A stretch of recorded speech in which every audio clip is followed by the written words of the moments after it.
최근 세계적으로 급부상하고 있는 교육의 화두는 단연 코딩 수업입니다. 우리가 이제 미국 사람하고 대화하려면은 미국 사람이 알아들을 수 있는 말로 말을 해야 되잖아요. 코딩한다는 거는 이제 앞으로는 컴퓨터하고 할 일이 많아져요.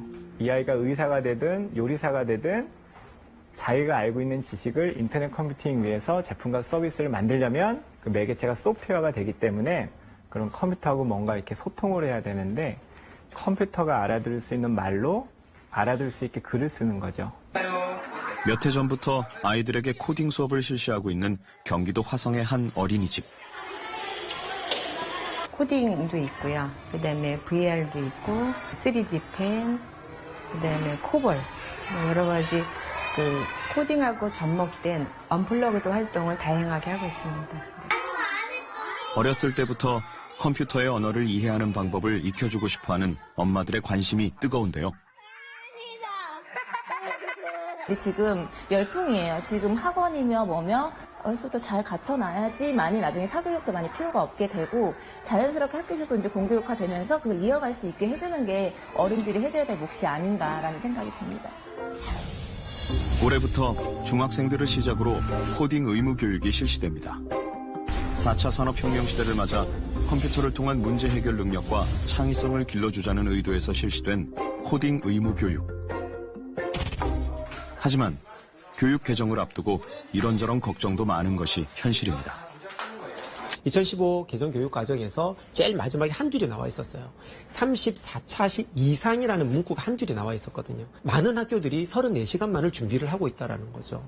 이 34시간이라는 것은 중학교 3년 동안 배울 수 있는 시간이 있어요. 총 시간의 1%밖에 안 된대요. 1년 동안 1시간, 일주일에 1시간씩 배우고 끝나는 거예요. 일주일에 1시간을 아이들한테 가르쳐서 요즘에 말하는 그런 역량을 키운 학생으로 할 수 있겠느냐라는 거죠. 코딩을 가르치는 선생님들 역시 올해부터 실시되는 코딩 의무 교육이 본래의 도입 목적에 맞게 운영될 수 있을지 걱정된다고 했습니다. 문제 해결 수업이라고 하잖아요. 학생들한테 뭔가를 던져주고 자 이거 한번 풀어보자, 이거 한번 해결해보자 라고 했을 때 지금 34시간 같은 경우는 2, 3분밖에 못 줘요. 2, 3분도 못 주는 거죠. 자 풀어봐. 혼자 애들 고민해요? 끝이에요. 자, 답은 이거의 답이야. 또 다른 암기 과목이 하나 생기겠구나. 라는 게 가장 큰 걱정이죠.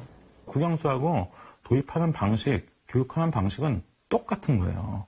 여기서 무슨 창의력 교육이 이루어져요. 배우는 과정에서 아이들의 창의적 역량이 키워지는 것은 이런 방식으로는 도저히 불가능한 거예요. 기존의 국영수하고 똑같아지는 거예요. 저는 이제 컴퓨터공학을 원래 전공을 했고 제 아내도 프로그래머로 생활을 했기 때문에 컴퓨터에 대한 이해가 조금 있는데 저희 집은 서두르지는 않고 있어요. 제가 이제 코딩을 예전에 해봤던 경험에 비춰보면 코딩을 진짜 잘하려면 논리적인 사고가 필요해요. 아이들에게 일찍 시키는 게 항상 좋은 건가? 나쁜 건 아닌데 항상 좋은 것 같지는 않아요.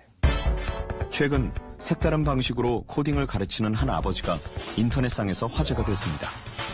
What's up, the internet? You know what? I'm hungry. I could really go for a peanut butter and jelly sandwich.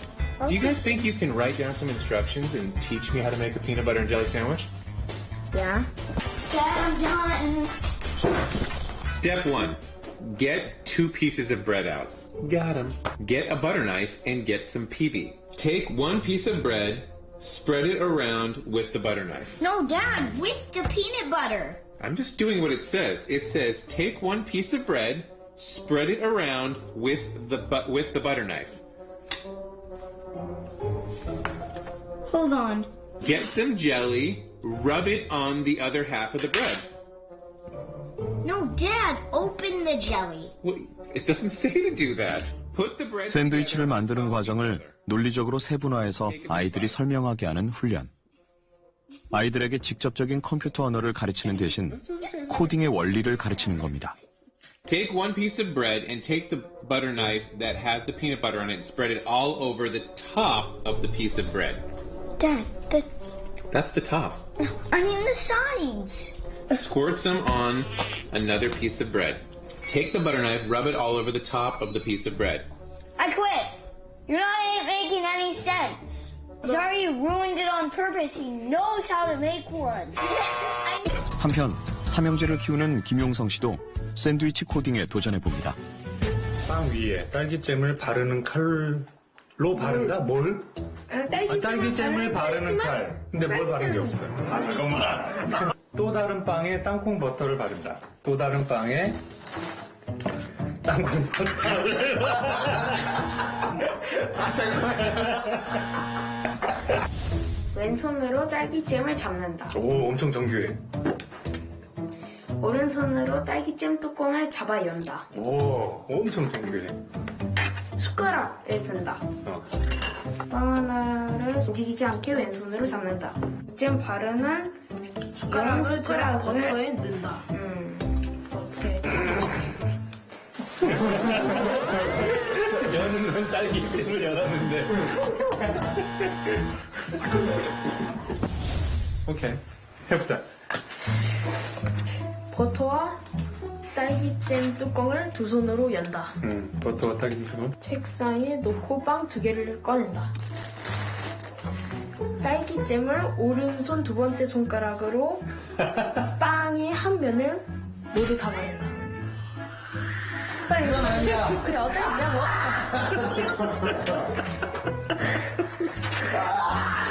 이게.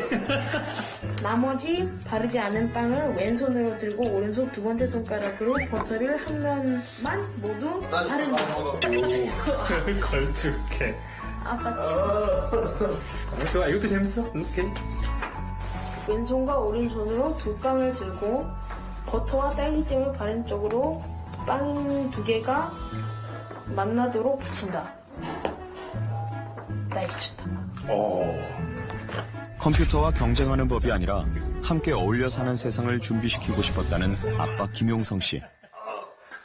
그가 스스로 찾았던 교육법은 놀랍게도 샌드위치 코딩과 비슷했는데요. 아이들한테 뭐 예를 들면 학원에서 우리 집까지 오는 방법을 나한테 말해봐. 그러면 아이는 여러 번 왔던 길이니까 이제 쉽게 말하죠. 근데 정말로 그대로만 하면 내가 집에 올 수 있니? 그럼 빠뜨림 과정이 많을 거예요. 그럼 그걸 차근차근 정확하게 말해봐. 특히 순서가 틀리면 안 돼. 그럼 아이가 얘기를 할 거예요. 귀찮고 힘들 거예요. 근데 사실은 그런 훈련이 코딩의 첫 번째 훈련이 될 수도 있어요. 코딩 교육은 우리 생활의 얘기를 가지고 하는 것이 가장 좋거든요. 우리 생활 자체가 그다음에 디지털화돼 있다라는 것을 이해하는 것이 굉장히 중요합니다. 그래서 특히 이제 아빠 엄마와 같이 저런 활동을 같이 해보면은 아이들이 이제 굉장히 쉽게 그쪽으로 들어올 수가 있게 되는 거죠. 중요한 건 이 프로그래밍 언어의 코딩의 문법이 중요한 게 아니고 빵을 만들기 위해서는 순차적인 논리적인 체계적인 시스템이 있습니다. 요리를 하면서 문제 해결을 위한 체계적인 생각을 하는 게 중요하죠. 그게 바로 컴퓨테이셔널 띵킹이거든요. 그래서 오히려 저는 그런 게 더 중요하다고 생각합니다. 코딩을 누구보다 잘할 법한 세계적인 로봇 박사들은 코딩의 기술이 아닌 문제 해결 능력에 집중하라고 조언합니다. 기능만 갖춘 사람은 어딜 가도 이거는 굉장히 잘 부서져.